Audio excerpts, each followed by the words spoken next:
going on, everyone? I'm gonna go over the 1% a little bit more with you and kind of give you guys some really good advice, especially if you own something that is on, I would say, the cheaper side in the sense of mortgage and whatnot.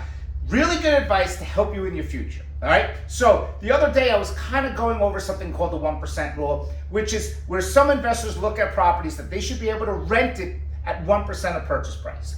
So hear me out here on a townhouse. Like, here's a prime example.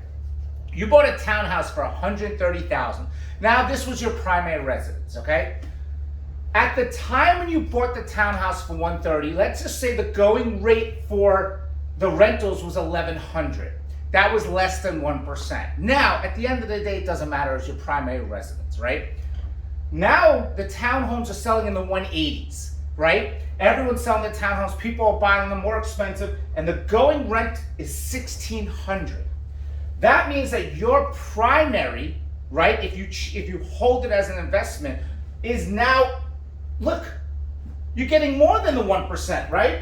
So where it was under, the market is driving everything crazy, that your primary now would be considered a phenomenal investment property, right? Because you can't get things at 130. So this is where I kind of tell people not to sell. Why would you have an awesome primary property that any investor, anybody will want to buy, that you already own? You own that phenomenal investment property.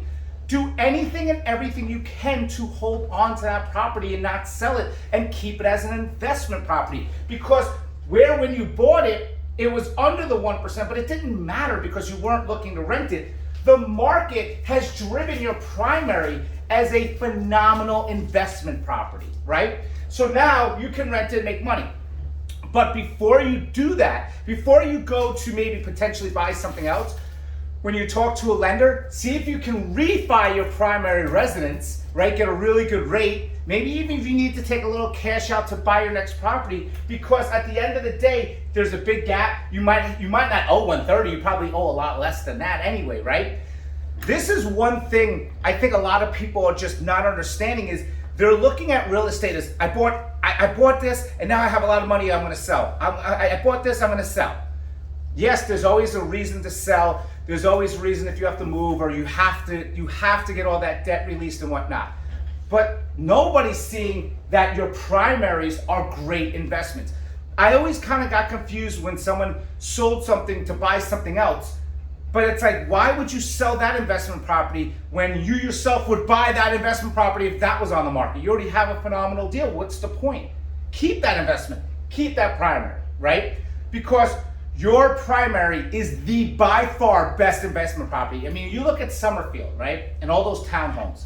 There was a point in Summerfield where the townhomes were going for like 70, 80,000. And then at the very high end, they were like 135. And I was like, wow, 135, that's crazy. Now they're going in the 180s and 190s. All these people are trying to sell it, but you bought it for 80, 90. Why would you ever sell that property, right? You can rent it and make a killing. That's a cash flow. That's income coming in, extra income a year, even when you retire. So the 1% rule, just to go back over it again, usually try to get 1%, but if you're primary, if the market's already pushing everything for you, look at this. And again, it goes back to my whole saying is, if all the townhomes are selling for 180 and you owe like 120 because you bought it for 130, your mortgage is going to be a lot less than everybody else's. If anything ever happens, you got a security plan. You got a nest egg. You know, you got that security to know that you're going to be in a good situation. You know, you lost your job, whatever the case may be. So thank you for the email. If you guys have any questions, please let me teach you. Anything you want to know, I'm Karen. Happy Tuesday. Talk to you soon.